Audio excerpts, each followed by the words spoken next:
And while GTHA students remain in virtual learning, over 100,000 children in other areas of the province are headed back to school for the first time in weeks. In-person learning is resuming in 7 public health units with more asymptomatic testing and mandatory masks for students in grades 1 to 3. Students in 5 hotspot regions, including Toronto, Peel and York, will not be returning until at least February the 10th. So how are teachers and students feeling as they head back to school for the first time this year? Joining us now is Karen Spenton, a grade 1 teacher with the Limestone District School Board in Kingston, who is getting ready to see her students today in person. Karen, good morning. Good morning. First of all, thank you for all the work that you're doing. And I know that it has been very stressful for educators doing sort of the back and forth, the in-person and then going to virtual and now going back. So I want to get an idea of how you've been feeling and how you're doing going back to the classroom now. Well, it is exciting to be going back.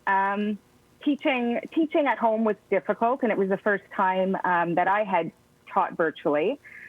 In this format with the live session. So I'm very looking forward to going back and seeing my students and getting back to regular routines.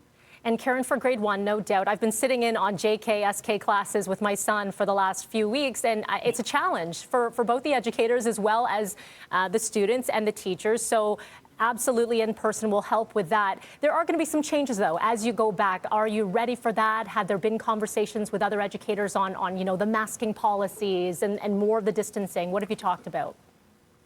To be honest, in our board in Limestone, the policies are remaining pretty much the same. We've had masking in place from grades 1 to 3 since September. So that is not new for the students. We've asked for masking on the schoolyards. That is not different.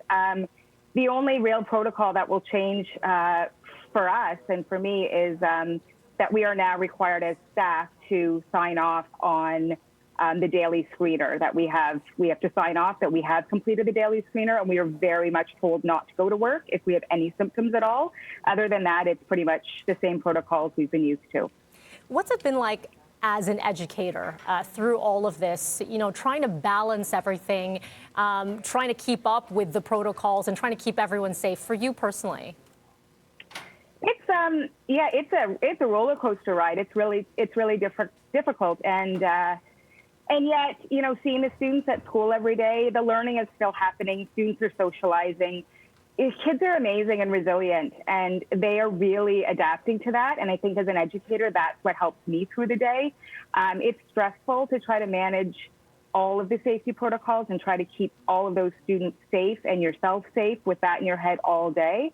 But how they're responding to it is really what kind of moves the day along and makes you go back the next day.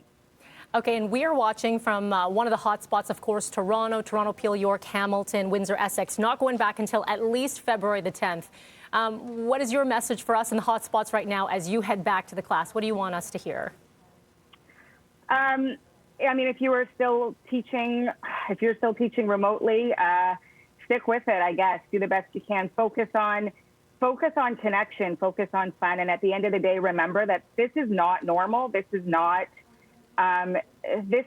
business as usual. And yes, learning takes place, but students need to feel connection. They need to feel cared about, and that needs to be at the forefront, whether you're in the classroom or you're online. So well said. Karen, thank you so much for joining, and good luck today. Thank you very much. Thank you. 808, she's got her hands full with those grade 1 stuff.